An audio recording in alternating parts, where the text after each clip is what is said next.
Assalamualaikum warahmatullahi wabarakatuh. Pernahkah Anda merasa dunia berputar melawan Anda saat sebuah kebohongan merenggut segalanya? Di Polsek Cipta Damai, sebuah jaminan tak tertulis menjadi awal dari mimpi buruk seorang polisi jujur, sebuah fitnah keji, sebuah pengkhianatan tersembunyi. Kita akan menyelami labirin intrik dan misteri saat seorang pria berjuang merebut kembali kehormatannya yang dicuri. Bersiaplah untuk merasakan ketegangan yang mendebarkan, karena kebenaran akan terungkap meski badai fitnah menerjang. Jangan lupa subscribe Jejak Hitam dan nyalakan lonceng notifikasi agar tidak ketinggalan video-video misteri lainnya.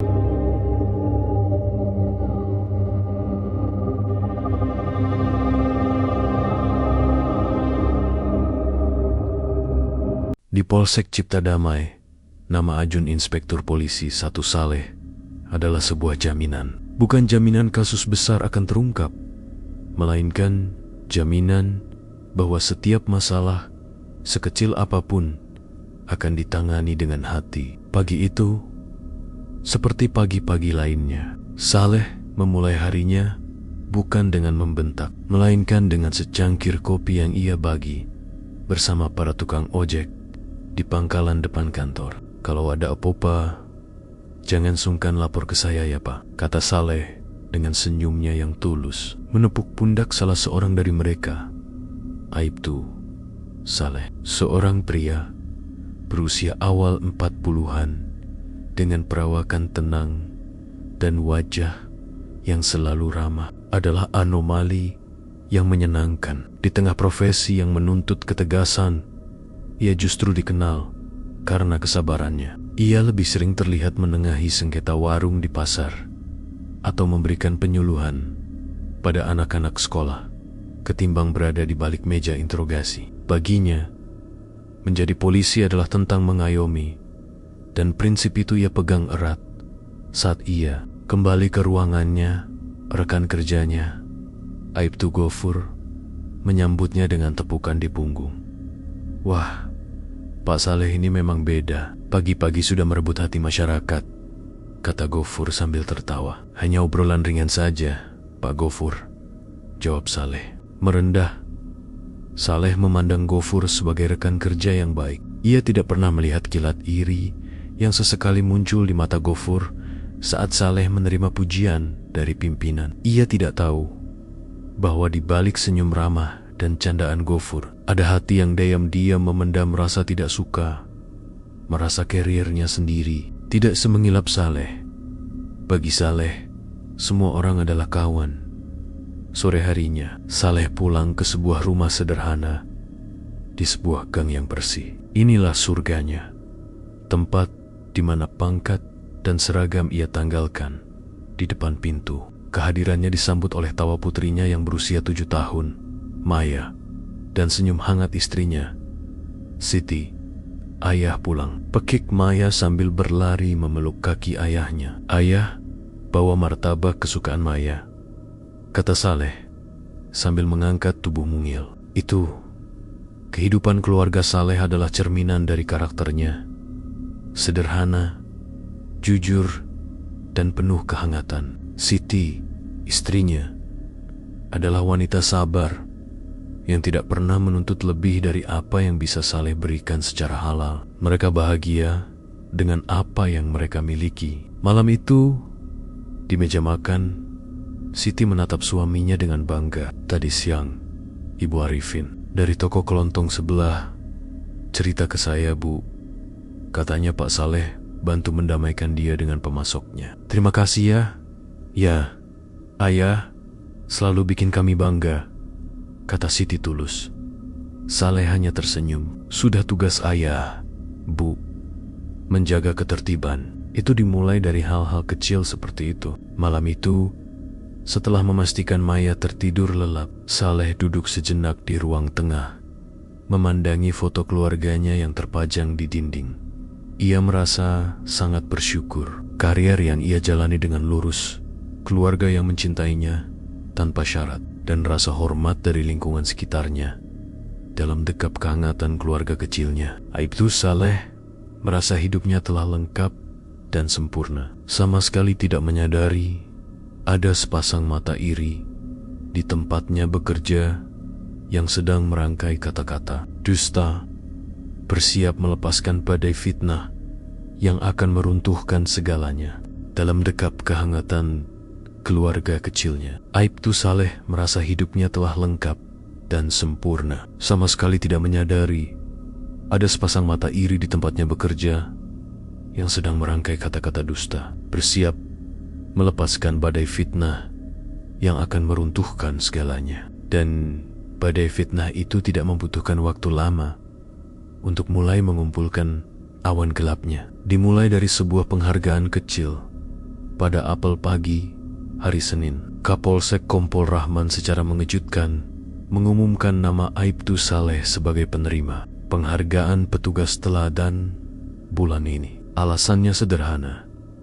Keberhasilannya menekan angka kenakalan remaja di wilayahnya melalui pendekatan persuasif tanpa sekalipun menggunakan paksaan. Seluruh barisan bertepuk tangan. Saleh maju dengan langkah canggung, menerima piagam itu dengan wajah merendah dan ucapan terima kasih yang tulus di barisan. Aibtu Gofur ikut bertepuk tangan, bahkan lebih keras dari yang lain. Namun, senyum di wajahnya tidak pernah sampai ke matanya.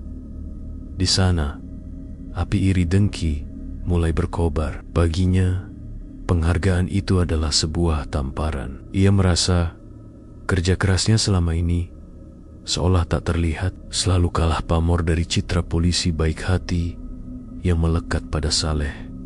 Saat itulah Gofur memutuskan untuk bertindak. Ia tidak melancarkan serangan secara terbuka. Ia menggunakan senjata yang lebih berbahaya. Bisikan. Siang itu, di kantin kantor, saat beberapa rekan sedang mengobrol, Gofur memulai aksinya. Hebat ya Pak Saleh itu. Pancingnya sambil menyeruput kopi. Hidupnya sederhana, tapi rezekinya lancar terus. Saya dengar anaknya masuk sekolah swasta yang bagus itu. Itu pasti karena beliau jujur, jadi rezekinya dipermudah, sahut seorang polisi muda. Gofur tersenyum tipis. Oh, tentu saja. Makanya toko-toko emas dan elektronik di wilayah binaan beliau aman sekali. Selalu dijaga dengan baik, katanya dengan penekanan ganjil pada kata aman dan dijaga. Benih keraguan itu berhasil ia tanam. Bisikan itu menyebar lebih cepat dari angin. Dalam beberapa hari, Saleh mulai merasakan perubahan. Rekan yang biasa mengajaknya patroli bersama kini seolah menghindar. Obrolan di pojok ruangan mendadak berhenti saat ia lewat. Ada tatapan-tatapan aneh yang tidak bisa ia artikan. Saleh dengan kelukuan hatinya mengira mungkin rekan-rekannya hanya sedang sibuk. Puncak dari fitnah itu akhirnya sampai ke telinga pimpinan. Suatu sore, saat Saleh sedang khusyuk menyelesaikan laporan hariannya, seorang petugas provos mendekati mejanya. Aibtu Saleh, panggil petugas itu dengan nada yang kaku dan formal. Anda dipanggil menghadap Bapak Kapolsek di ruangan. Beliau sekarang. Jantung Saleh berdebar sedikit lebih kencang. Tidak biasanya ia dipanggil dengan cara seformal ini. Dengan pikiran yang masih bertanya-tanya, ia berjalan menuju ruangan Kompol Rahman. Ia mengetuk pintu dan masuk. Di dalam, atasannya yang biasa, Ramah, kini duduk tegak di kursinya, wajahnya serius dan tanpa senyum. Atmosfer di ruangan itu terasa berat dan dingin. Saleh, silakan duduk, kata Kompol Rahman. Nadanya datar. Ada beberapa laporan yang masuk ke meja saya. Laporan yang sangat serius mengenai dirimu. Dunia Saleh seakan berhenti berputar. Udara di dalam ruangan terasa menipis. Ia menatap wajah pimpinannya, mencoba mencari jawaban di sana. Namun yang ia temukan hanyalah dinding tebal profesionalisme. Laporan serius? Jantung Saleh seakan berhenti berdetak, mencoba mencerna 3 kata yang terasa mustahil dan mengancam akan menghancurkan seluruh hidup yang telah ia bangun dengan kejujuran. Laporan Serius, jantung Saleh seakan berhenti berdetak, mencoba mencerna 3 kata yang terasa mustahil dan mengancam akan menghancurkan seluruh hidup yang telah ia bangun dengan kejujuran. 3 kata itu menggema di kepalanya, meruntuhkan seluruh ketenangan yang ia miliki dalam sekejap. Di ruangan yang terasa dingin itu, Kompol Rahman menjelaskan tuduhan yang dialamatkan padanya. Ada laporan yang masuk, disertai beberapa kesaksian bahwa kamu secara rutin menerima dana dari para pemilik toko di wilayahmu sebagai uang pengamanan, ujar Kapolsek dengan tatapan berat. Demi Tuhan, Komandan, itu tidak benar. Itu fitnah, jawab Saleh dengan suara bergetar, separuh memohon, separuh terkejut. Namun, proses harus tetap berjalan. Saleh keluar dari ruangan itu dengan dunia yang serasa jungkir balik. Tujuannya kini hanya satu, membersihkan namanya dan menemukan siapa dalang di balik fitnah keji ini dengan sisa kelukuannya. Ia bahkan sempat bercerita kepada Aibtu Gofur, mencari dukungan dari orang yang ia anggap kawan. Gofur memasang wajah prihatin. Yang sabar, Pak Saleh. Saya tidak percaya tuduhan itu. Tapi, terus terang saja, beberapa hari lalu saya tidak sengaja melihat ada amplop coklat tebal di laci meja Bapak. Mungkin ada yang menjebak, kata Gofur dengan nada penuh simpati, menyembunyikan senyum kemenangan di dalam hatinya. Perkataan Gofur terbukti menjadi paku terakhir. Tim provos yang melakukan penyelidikan internal menemukan amplop berisi uang tunai yang memang telah diletakkan Gofur secara diam-diam di laci meja Saleh. Bagi para penyelidik, itu adalah bukti yang memberatkan. Hari terburuk dalam hidup Saleh pun tiba. Ia secara resmi diskors dari tugasnya selama investigasi berlangsung. Di sebuah ruangan kecil, ia harus menyerahkan lencana, kartu identitas, dan senjata dinasnya. Momen saat ia meletakkan benda-benda yang menjadi simbol kehormatannya itu di atas meja terasa seperti melepaskan separuh jiwanya. Berita skorsingnya menyebar seperti api. Dinding-dinding prasangka kini terasa begitu nyata. Rekan kerja yang dulu hangat kini membuang muka. Kantor polisi yang dulu menjadi rumah keduanya kini terasa seperti tempat asing yang memusuhinya. Setiap langkahnya di koridor diiringi oleh bisikan dan tatapan menghakimi. Beban terberat justru ia rasakan saat tiba di rumah. Siti, istrinya, memeluknya erat, menunjukkan kepercayaan penuh. Namun, Saleh bisa melihat kurat kekhawatiran yang mendalam di wajah wanita itu. Tekanan semakin menjadi saat Maya, putri kecilnya, bertanya dengan polos, "Ayah, kenapa sekarang tidak pakai seragam polisi lagi? Ayah sudah tidak jadi pahlawan?" Pertanyaan itu terasa lebih tajam dari pedang. Saila, putrinya, berusaha keras menahan air matanya. Bagaimana ia bisa menjelaskan bahwa seragam kebanggaannya telah dilucuti oleh sebuah kebohongan? Malam-malamnya kini diisi dengan kegelisahan. Ia duduk sendirian di ruang tengah, menetap piagum petugas teladan yang tergantung di dinding. Peng yang beberapa minggu lalu menjadi sumber kebanggaan, kini terasa seperti sebuah ejekan yang menyakitkan. Ia sadar ia tidak bisa melawan dari dalam sistem yang tampaknya sudah menghakiminya. Seragamnya telah ditanggalkan dan rekan-rekannya telah berpaling. Kini Aibtu Saleh hanyalah Saleh, seorang warga biasa yang terpojok. Dan dari titik nol inilah perjuangannya untuk merebut kembali kehormatannya akan benar-benar dimulai. Namun, perjuangan yang dibayangkan Saleh untuk merebut kembali kehormatannya ternyata adalah sebuah jalan buntu yang dipenuhi tembok tebal. Dari titik nol inilah ia menyadari betapa sulitnya menjadi warga biasa yang mencari keadilan. Tanpa dan rencananya, ia hanyalah seorang pria paruh baya yang dicurigai banyak orang. Dengan sisa-sisa semangatnya, Saleh mendatangi satu persatu toko yang disebut dalam laporan fitnah itu. Ia mencoba berbicara, memohon kesaksian jujur dari para pemilik toko yang selama ini ia anggap sebagai teman. Namun, ia hanya menemukan pintu yang tertutup. Sebagian besar dari mereka menolak berbicara. Wajah mereka pucat pasi ketakutan. "Maaf, Pak Saleh, saya tidak mau ikut campur urusan internal kepolisian," kata seorang pemilik toko elektronik sambil sepat-sepat menutup pintu. Saleh tidak tahu bahwa Aibtu Gofur telah selangkah di depannya. Gofur telah mendatangi mereka semua, menggunakan wibawa seragamnya untuk memberikan ancaman halus agar mereka tidak membantah cerita yang telah ia karang. Para pemilik toko itu kini terperangkap antara rasa takut dan rasa bersalah.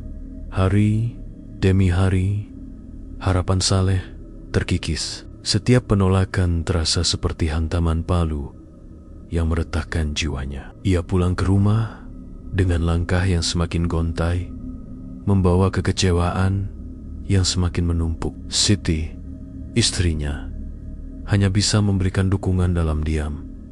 Hatinya ikut hancur melihat suaminya yang dulu gagah kini tampak begitu rapuh. Dan akhirnya pukulan terakhir yang meruntuhkan segalanya pun tiba. Sebuah surat resmi datang dari kesatuannya. Dengan tangan gemetar, Saleh membuka amplop itu. Matanya terpaku pada satu kalimat yang dicetak tebal. Direkomendasikan untuk pemberhentian. Tidak dengan hormat PTDH. Surat itu jatuh dari genggamannya. Kakinya terasa lemas hingga ia terduduk di lantai. Inilah akhir dari segalanya. Bukan lagi skorsing, tapi pemecatan. Sebuah cap seumur hidup sebagai polisi kotor. Seluruh pengabdiannya selama puluhan tahun seolah terhapus dalam sekejap oleh sebuah kebohongan. Semua usahanya sia-sia. Ia telah gagal total. Malam itu adalah malam tergelap bagi keluarga kecil itu. Siti memeluk suaminya yang hanya diam membisu. Bahunya bergetar menahan tangis yang tak sanggup ia keluarkan. "Sudahlah, ya," bisik Siti lirih. "Mungkin ini sudah jalannya. Yang penting kita masih bersama. Kita bisa mulai dari awal lagi." To Warren, untuk pasrah itu terasa begitu menggoda. Saleh lelah. Ia lelah dituduh, lelah dihakimi, lelah berjuang sendirian. Mungkin menyerah adalah pilihan terbaik untuk melindungi keluarganya. Dari rasa sakit yang lebih dalam, ia menatap kosong ke dinding. Pada sebuah gambar sederhana buatan Maya, putrinya, gambar seorang polisi tersenyum dengan tulisan, "Ayah pahlawanku." Hatinya terasa diremas. Haruskah ia membiarkan pahlawan di mata anaknya itu mati sebagai seorang pecundang yang difitnah? Haruskah kebohongan menjadi warisan yang ia tinggalkan? Di dasar jurang keputusasaannya, secercah api pemberontakan terakhir menyala. Ia tidak bisa membiarkan fitnah menang. Saleh berdiri. Wajahnya yang semula kuyu kini mengeras oleh sebuah tekad baja. Siti menatapnya dengan cemas. "Ayah mau kemana malam-malam begini?" Saleh menatap istrinya. Sorot matanya kini berbeda. Ada keyakinan di sana.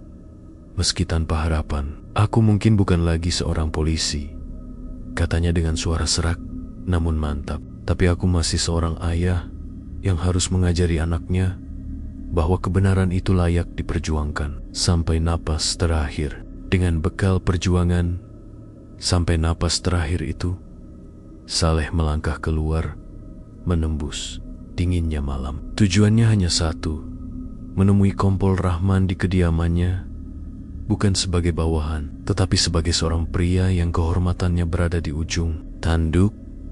Kompol Rahman terkejut mendapati Saleh berdiri di depan pintu rumahnya dengan wajah kuyu, namun sorot mata yang menyala. Di teras rumah yang sunyi itu, Saleh menumpahkan segalanya. Ia tidak lagi mencoba membantah bukti.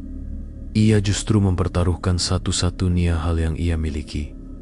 Rekam jejaknya. "Komandan," kata Saleh dengan suara serak, "saya tidak punya bukti baru. Saya hanya punya pengabdian saya selama 20 tahun. jika komandan lebih percaya pada fitnah yang baru berumur 2 minggu ini daripada pada kesetiaan saya selama puluhan tahun, maka saya akan terima. Tapi izinkan saya untuk terakhir kalinya menatap mata komandan dan mengatakan bahwa saya tidak bersalah. Permohonan yang tulus dan penuh keputusasaan itu mengguncang hati Kompol Rahman. Meski terikat prosedur, keraguan kini mulai tumbuh di benaknya terhadap kasus ini.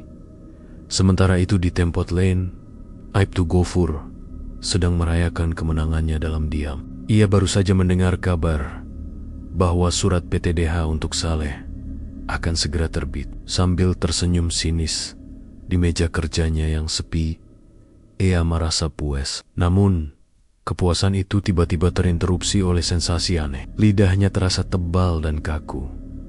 Ia mencoba berdeham, tetapi tenggorokannya seolah tersumbat. Ia mencoba berkata, "Ada apa ini?" Namun yang keluar dari mulutnya hanyalah suara-suara gumaman yang tidak jelas. Kepanikan mulai menjalari dirinya. Ia meraih segelas air, namun ia kesulitan menelan. Lidahnya seolah lumpuh dan tidak menurut pada perintah otaknya. Dalam sekejap, rasa takut yang luar biasa mencengkeramnya. Ia teringat pada wajah Saleh, pada fitnah yang ia karang. Ia sadar ini bukan penyakit biasa. Ini adalah sebuah balasan. Dengan tangan yang gemetar hebat dan napas yang memburu, ia meraih pulpen dan secari kertas. Ia harus mengaku. Ia harus menuliskan kebenarannya sebelum terlambat. Saya yang memfitnah Sal. Baru beberapa kata ia tulis dengan goresan gemetar. Sebuah nyeri yang hebat menghantam dadanya. Pulpen terlepas dari genggamannya. Tubuhnya kejang sesaat sebelum akhirnya ia rubuh di atas meja kerjanya, tak bergerak lagi. Keesokan paginya, kantor Polsek Cipta Damai digemparkan oleh penemuan jasad Aibtu Gofur. Namun, yang membuat semua orang merinding ngeri bukanlah kematiannya, melainkan pemandangan mengerikan. Lidahnya menjulur keluar, membengkak dan kaku, seolah menjadi saksi bisu atas dosa yang telah diperbuatnya. Di dekat tangannya tergeletak secari kertas dengan pengakuan yang tak selesai. Berita itu sampai ke telinga Kompol Rahman yang langsung teringat pada permohonan Saleh semalam. Ia segera memerintahkan penyelidikan ulang catatan yang tak selesai itu, ditambah dengan kesaksian beberapa rekan yang akhirnya berani bicara tentang bisikan-bisikan Gofur, menjadi kepingan terakhir yang mengungkap segalanya.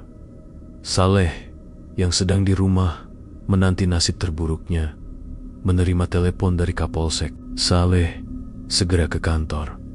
Ada yang harus kamu lihat." Dengan jantung berdebar, Saleh tiba di kantornya. Di sana, Kompol Rahman menunjukkan padanya catatan Gofur dan menceritakan apa yang telah terjadi.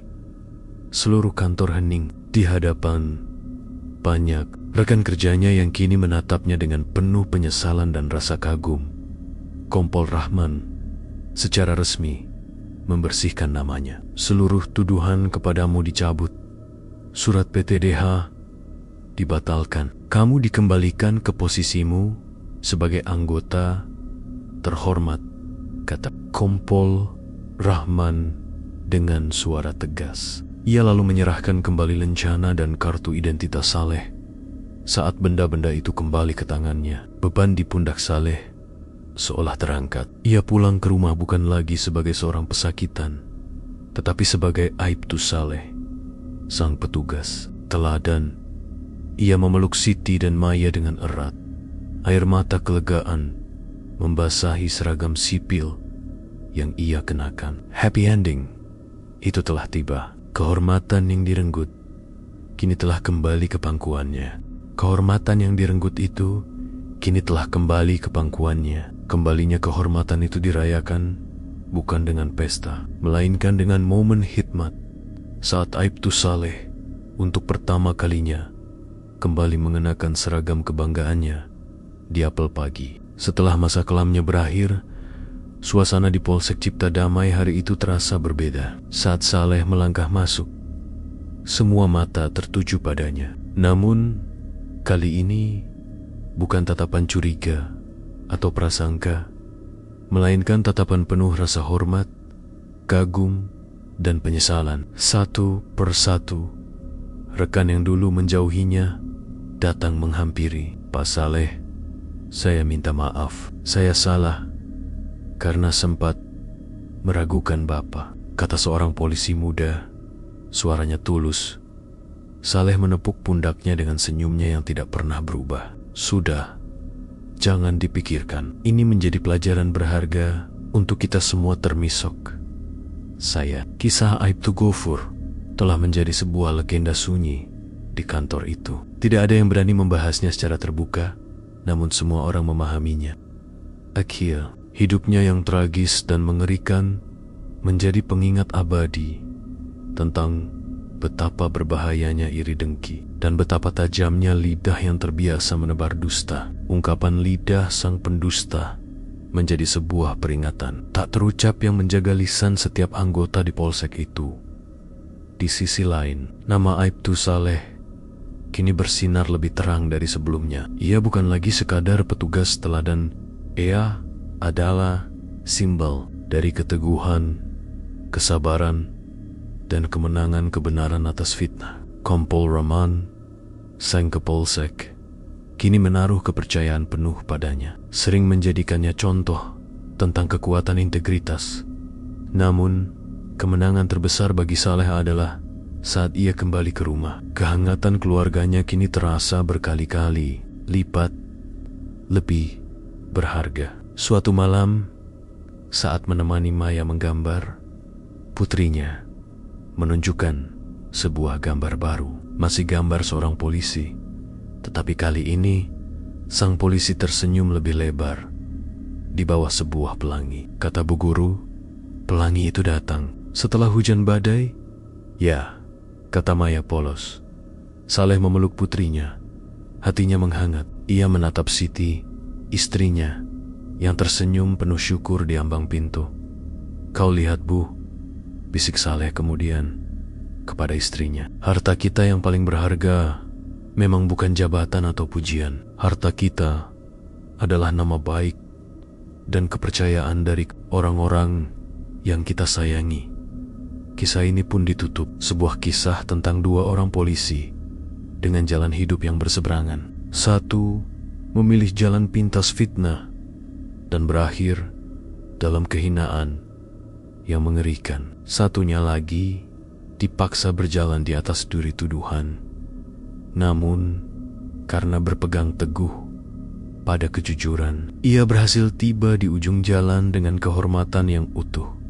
Pelajaran dari Polsek Cipta Damai akan selalu dikenang bahwa fitnah mungkin bisa berlari kencang di awal, tetapi kebenaran memiliki napas yang jauh lebih panjang, dan sebuah seragam mungkin bisa dilepaskan dari badan, tetapi kehormatan sejati akan selalu melekat pada jiwa yang bersih.